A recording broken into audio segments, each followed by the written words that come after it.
What happens when two teenagers board a luxurious first-class cabin, only to be publicly humiliated and stripped of their seats for no reason other than the color of their skin?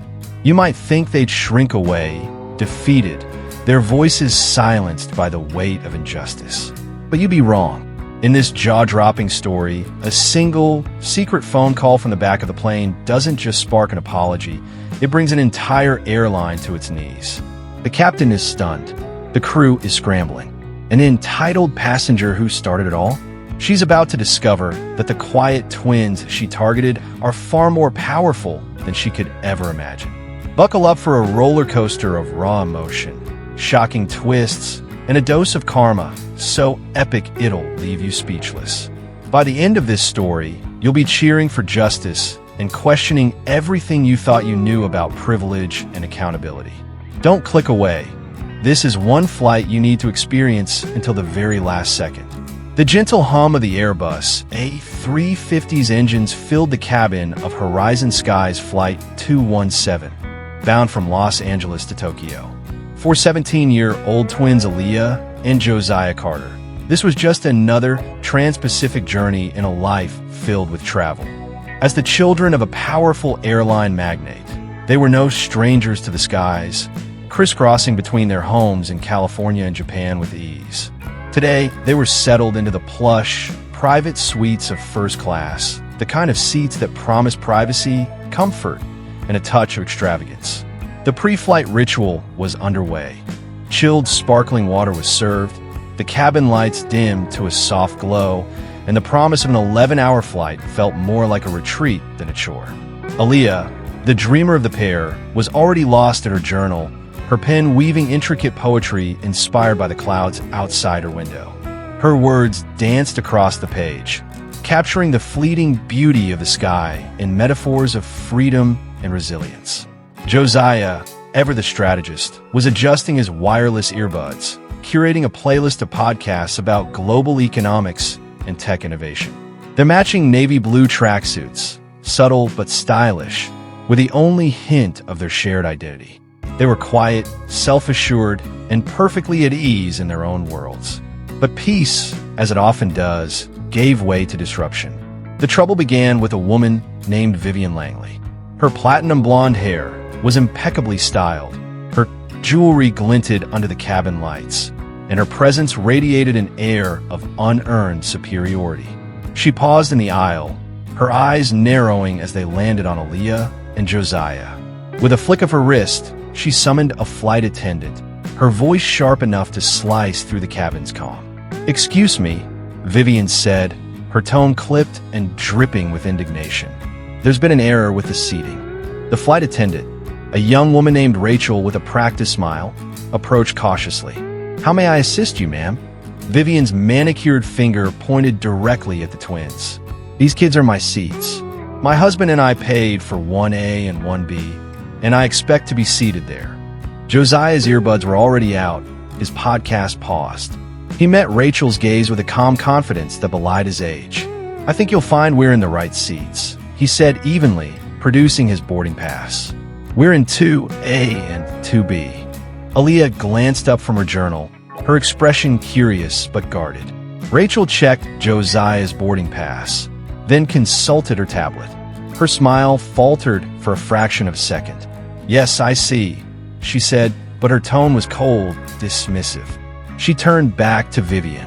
"Let me see your boarding passes, Mrs. Langley." Vivian's husband, a heavy-set man named Gerald with a perpetually flushed face, produced their tickets with a grunt. They were indeed for seats 1A and 1B. Rachel's eyes darted between the tablet, the twins, and the Langleys. Then, without consulting her system further, she made a decision, one that would alter the course of the flight.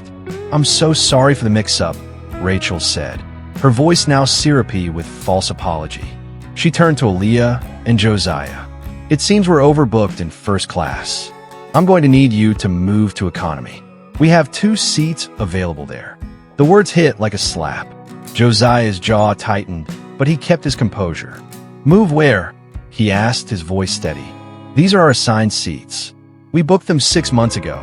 "Yes, I understand," Rachel replied, her patience thinning. But we have a situation. The Langleys have confirmed tickets for first class, and we need to accommodate them. The economy seats are perfectly fine. Aliyah's pen froze on the page. She looked at Rachel, then at Vivian, who was smirking with barely concealed triumph. "We paid for these seats," Aliyah said, her voice quiet but firm. "Why are we the ones who have to move?" Vivian let out a loud scoff, her voice carrying across the cabin. "Oh, please. You probably got those seats through some loyalty point scam or an employee perk. Don't act like you belong here." The accusation landed like a grenade. The other first-class passengers shifted uncomfortably, their eyes flickering between the entitled woman and the two teenagers. No one spoke. The air grew thick with tension, the kind that makes your chest tighten and your heart race. Aliyah felt her throat constrict, the sting of humiliation burning her eyes. She was no stranger to judgment. She'd felt it in subtle glances, in whispered assumptions. But to have it thrown in her face so openly, in front of strangers, was a new kind of pain. Josiah's hand tightened into a fist, but his father's words echoed in his mind. Asterisk, stay sharp. Don't let them break you. Your dignity is your power. Josiah locked eyes with Rachel. "Our seats were paid for in full," he said, his voice low and deliberate. "If there's an overbooking issue, that's your airline's problem, not ours. Find another solution." Rachel's smile vanished, replaced by a cold, authoritative stare. "Sir, I'm not asking. I'm telling you. You're causing a disturbance. Either you move to economy, or I'll have you removed from this aircraft for noncompliance. We have a schedule to keep." The threat was a gut punch. Aliyah's hand found Josiah's under the armrest, her fingers trembling. He gave her a reassuring squeeze, but inside, he was seething. They were being framed as the problem. Two black teenagers in designer tracksuits, labeled as troublemakers for daring to sit in seats they'd rightfully paid for. The injustice was suffocating. As the cabin fell silent, Vivian's smirk grew wider, her victory assured. But Josiah wasn't done. With a calm that belied the storm inside him, he leaned forward and said, "Fine, we'll move." The words were a surrender, but only for now. As they gathered their belongings, Josiah's mind was already racing, a plan forming. This wasn't over, not by a long shot. What did he do next that would bring this entire flight to a screeching halt? Keep watching to find out. The walk from first class to economy felt like a public execution. Every eye in the business class section seemed to follow them, their gazes a mix of sympathy and discomfort. Josiah kept his posture straight, his jaw set, but he could feel Aliyah shrinking beside him, her journal clutched tightly to her chest. He draped an arm around her shoulder, a silent shield against the world. They were led to row 42, seats C and D, two cramped middle seats wedged between a snoring businessman and a teenager blasting music through leaky earphones. The contrast with their spacious first-class suites was stark. The air was stuffy, the legroom non-existent, and the noise level grated on their nerves. It wasn't just about comfort, it was about the principle. They'd been judged, dismissed, and discarded, all because of someone else's assumptions. Aliyah sank in her seat, pulling her hoodie over her head to hide the tears threatening to spill. She felt exposed, reduced to a stereotype in a matter of minutes. Josiah reached for her hand, his voice barely a whisper. "We're okay, Aish. They don't get to define us." "It's not okay," she whispered back, her voice cracking. "That woman, the way she looked at us, like we were nothing, and everyone just watched." "I know," Josiah said, his own anger simmering. "But we're not letting them win. I promise." The cabin doors closed with a heavy thud, sealing them inside this metal tube with the people who'd wronged them. The plane began its slow pushback from a gate, the engines humming as the final boarding announcements played. But Josiah wasn't defeated. He pulled out his phone, ignoring the flight attendant's instruction to switch to airplane mode. His thumb scrolled through his contacts, pausing not on Dad but on Elena Ruiz, chief of staff. Their father, Aaron Carter, was a titan in the aviation industry, the founder and CEO of Horizon Skies. He'd built the airline from the ground up, instilling in his children a fierce sense of self-worth and a belief that no one, not a single soul, had the right to diminish them. Josiah knew his father's rule. No personal calls during work hours unless it was an emergency. But this was bigger than a personal slight. This was about the values of the company his father had poured his life into. Josiah typed a rapid, precise text. Asterisk, Elena, sorry for the direct message. Aliyah and I are on HS Flight 217, LAX to Tokyo. We were just forced out of our paid first-class seats, to A/2B, to economy by a flight attendant named Rachel, after a passenger, Vivian Langley, complained. The reasoning was overbooking, but it felt discriminatory. We were threatened with removal if we didn't comply. Please inform Dad. This needs to be addressed. Josiah Carter. Asterisk. He hit send just as the plane began a taxi. The delivered receipt flashed on his screen. He switched his phone to airplane mode and leaned back, the snoring businessman beside him oblivious to the storm Josiah had just unleashed. Aliyah looked at him, her eyes red but curious. What did you do? Josiah gave her a small, determined smile. I called in the big guns. The Airbus A350 was moments from takeoff, its engine spooling up with a deafening roar. In first class, Vivian Langley sipped her champagne, whispering smugly to her husband, "Some people need to learn their place." Rachel, the flight attendant, moved through the cabin with a renewed sense of control, satisfied that she'd resolved the issue efficiently. The plane was on schedule, and order had been restored. Then, everything changed. The engines throttled down, the roar replaced by a gentle hum. Instead of rocketing down the runway, the plane made a slow, deliberate turn onto a remote taxiway near the terminal. It stopped dead. A murmur of confusion rippled through the cabin. Delays were common, but aborting a takeoff at the last second? That was unheard of. In row 42, Aliyah's heart raced. She glanced at Josiah, who was staring straight ahead, a faint smirk on his lips. "It's starting," he whispered. Aliyah's fear began to give way to hope. Whatever Josiah had done, it was working, faster than she'd ever imagined. The captain's voice crackled over the intercom, calm but tinged with unease. "Ladies and gentlemen, this is your captain speaking. We've received an urgent directive from Horizon Sky's Executive Operations Center to hold our position on the tarmac. We don't have details yet, but this order comes from the highest level.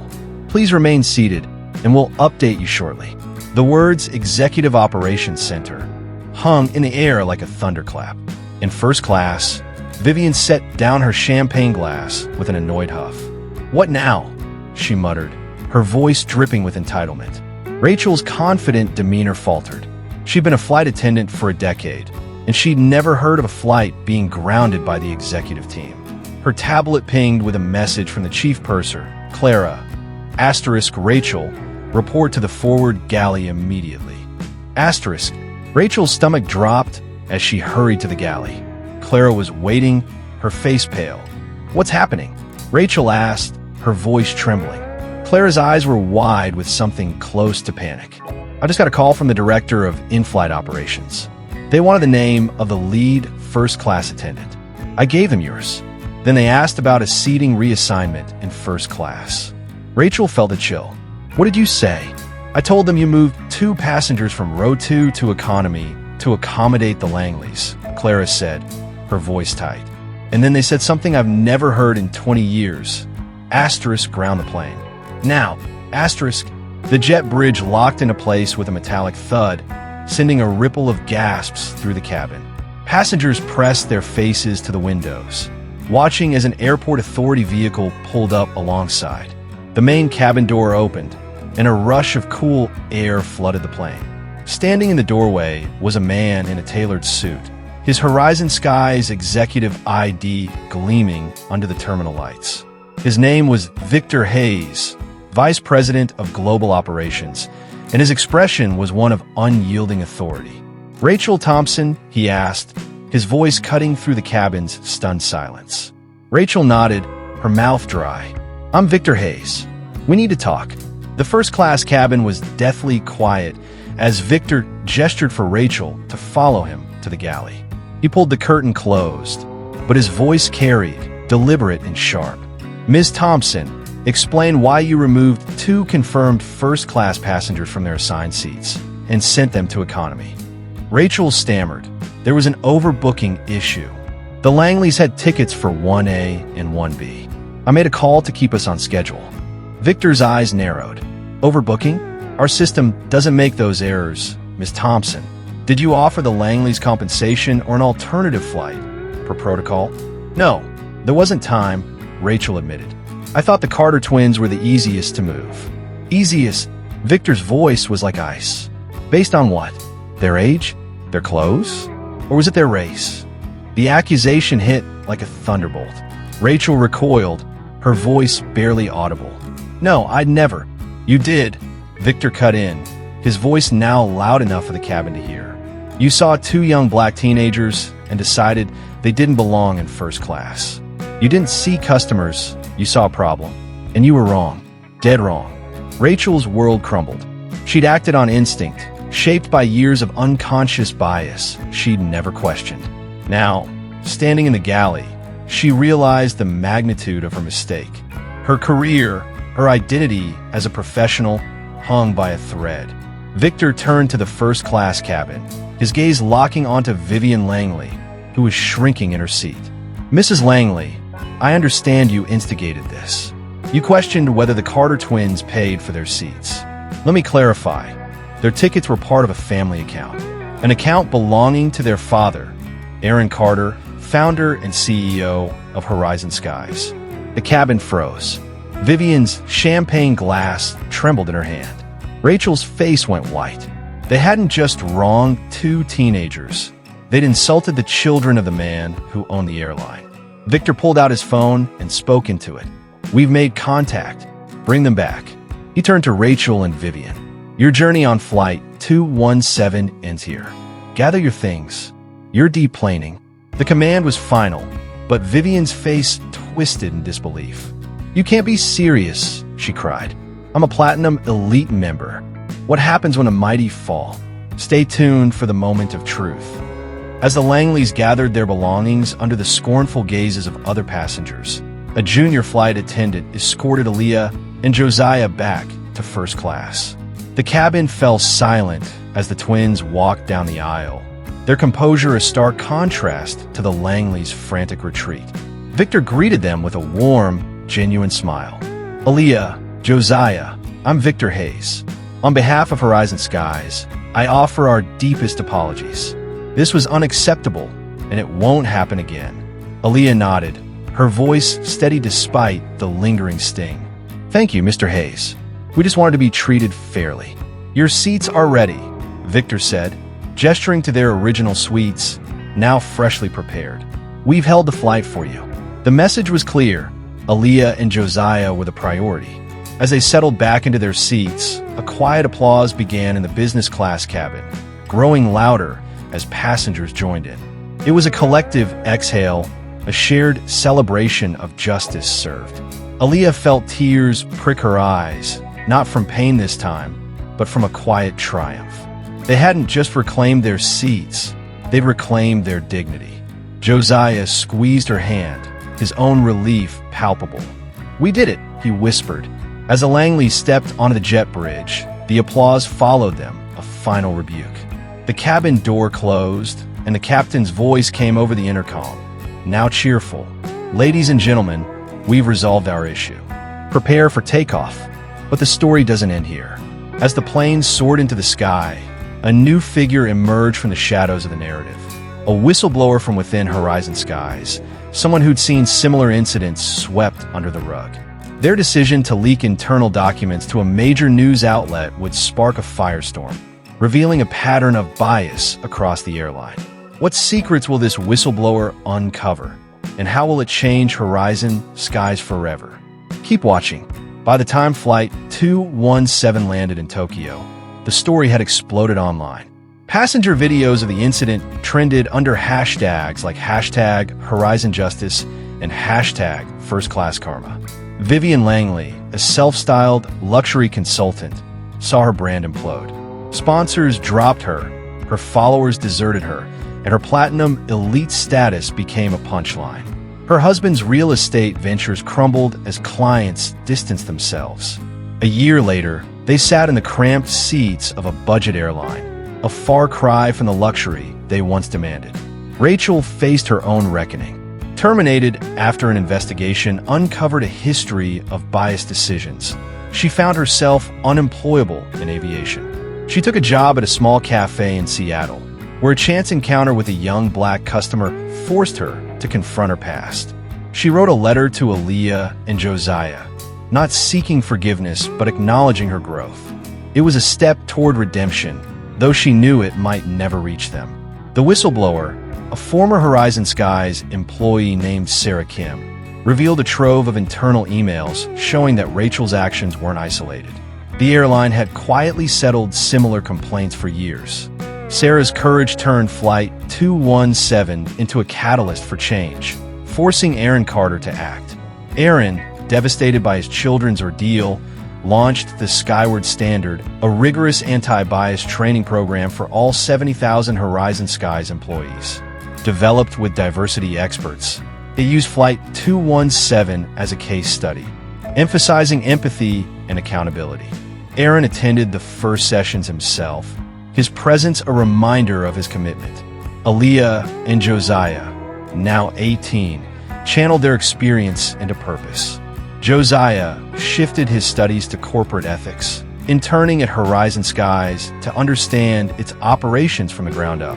Aliyah's poetry series, Row 42, gained acclaim at a Tokyo art gallery, its vivid imagery of confinement and resilience earning praise. One poem, etched on a canvas of a cramped airplane seat, hung in Aaron's office, a symbol of their strength. On a flight to London, a passenger's discriminatory remarks were met with swift, professional action from a crew trained under the Skyward Standard. The offending passenger was warned, their behavior logged, and their travel privileges flagged. The system worked. Aliyah and Josiah thrived. Josiah's internship showed him the human side of the airline, while Aliyah's art inspired others to confront injustice. Aaron, reflecting on the year, felt pride in his children and his company's transformation. The incident on Flight 217 wasn't just a moment of karma. It was a turning point. For the Carters, the fight wasn't about revenge, but about building a world where no one feels small.